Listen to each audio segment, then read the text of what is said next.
কয়েকদিন ধরে দেখতে পাচ্ছি যে আমাদের যে অর্থনীতির চালিকা শক্তি এই গার্মেন্টস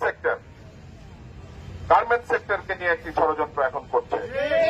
তো বন্ধুগণ, আপনারা জানেন যে বেশ কয়েকদিন ধরেই এই সরকার, খুনি হাসিনা সরকার 5 তারিখে ছাত্র জনতা, শ্রমিক এবং আমাদের সকলের আন্দোলনের মাধ্যমে যে তাদের পতন ঘটেছে, তারপর থেকেই তারা বাংলাদেশে বিভিন্নভাবে এই দেশকে অস্থিতিশীল করার জন্য ষড়যন্ত্র চালিয়ে যাচ্ছে। তারই অংশ হিসেবে আপনারা দেখেছেন প্রথমে বিচার বিভাগকে দিয়ে, পরবর্তীতে আনসারদেরকে দিয়ে, তারপর আরো বিভিন্নভাবে তারা এই দেশকে অস্থিতিশীল করার জন্য ষড়যন্ত্র করছে। এবং আমরা কয়েকদিন ধরে দেখতে পাচ্ছি যে আমাদের যে অর্থনীতির চালিকা শক্তি এই গার্মেন্টস সেক্টরকে নিয়ে একটি ষড়যন্ত্র এখন করছে। আমরা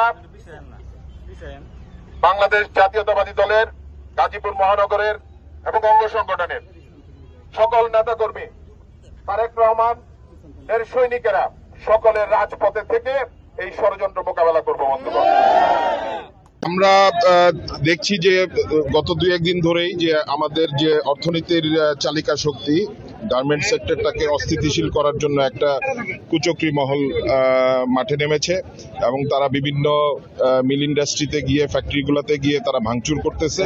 বিভিন্ন হাস্যকর কিছু দাবি দেওয়ার নিয়ে তারা হাজির হচ্ছে। তো আমরা মনে করি এখানে দেশি বিদেশি ষড়যন্ত্র আপনার এটার পেছনে আছে। তো সেই জন্য আমাদের ভারপ্রাপ্ত চেয়ারম্যান মহোদয় দেশনায়ক তারেক রহমান সাহেব আমাদেরকে নির্দেশ দিয়েছেন যে এই যে গার্মেন্টস সেক্টর সহ গাজীপুর একটা ইন্ডাস্ট্রিয়াল জোন, এখানে ওষুধ কারখানা থেকে সব ধরনের ইন্ডাস্ট্রি এখানে আছে। তো এই পরিবেশটাকে শান্ত রাখার জন্য আমরা প্রশাসনের পাশে আছি এবং সরকারের সাথে সরকারকে সহযোগিতা করার জন্য আমরা প্রশাসন এবং আমাদের নেতাকর্মীরা যারা আছেন তারা একসাথে মিলে এটা আমরা পাহারা দিচ্ছি। ইনশাল্লাহ গাজীপুরে এই ধরনের ঘটনা আর ঘটবে না। 1.5 দশকেরও বেশি আমাদের কোনো স্বাধীনতা ছিল না। আমাদের উপর চলেছে অত্যাচার ও নির্যাতন। আজকে সারা বাংলার মানুষ 5ই অগাস্টে যে এই মাফিয়া খুনি সরকারকে বিদায় করেছে, শেখ হাসিনাকে পালিয়ে যেতে বাধ্য করেছে, তারপর থেকে বাংলার আকাশ বাতাস হালকা হয়ে গেছে।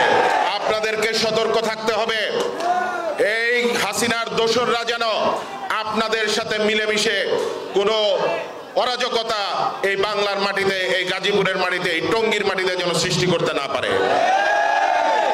আমাদের প্রিয় নেতা জনাব তারেক রহমান সাহেব প্রতিনিয়ত উনি বাংলাদেশের কোথাও না কোথাও বক্তব্য রাখছেন এবং উনি একটি কথাই বারবার সবাইকে বলছেন এবং আমাদেরকে সতর্ক করছেন যে আগামীতে যে নির্বাচন হতে যাচ্ছে সেই নির্বাচনটি বাংলাদেশের ইতিহাসের সবচেয়ে কঠিনতম নির্বাচন হতে যাচ্ছে।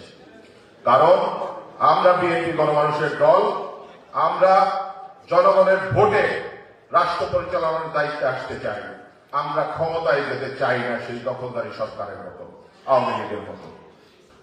আমাদেরকে সিরিয়াস হতে হবে, কারণ সামনের পথটা খুব মসৃণ নয়, অনেক ষড়যন্ত্র এখনো চলমান আছে। এটা আমাদের নেতা কিন্তু বারবার বলছেন, আমাদেরকে সতর্ক করছেন, সেদিকে আমাদেরকে সচেতন হতে হবে। আমরা আগামী নির্বাচনে আমরা যদি সঠিক কাজটি করি সকলে মিলে, তাহলে ইনশাল্লাহ বিএনপি আগামী নির্বাচনে বিপুল ভোটে জয়ী হবে। সেই ধানের শীর্ষে জয়ী করার লক্ষ্যে আমাদেরকে কাজ করতে হবে এবং এই ধানের শীর্ষে বিজয়ী করার জন্য আমাদের এই 31 দফা হচ্ছে গিয়ে আমাদের প্রাণটা। এটাকে নিয়েই আমাদেরকে জনগণের কাছে যেতে হবে এবং জনগণকে আমাদের এই যে 31 দফা আছে সেটা তাদের ভাষায়, কারণ আমাদের সমাজে বিভিন্ন শ্রেণী পেশার মানুষ আছে, সেই শ্রেণী পেশার মানুষকে তাদের নিজ নিজ ভাষায় আমাদেরকে বোঝাতে হবে।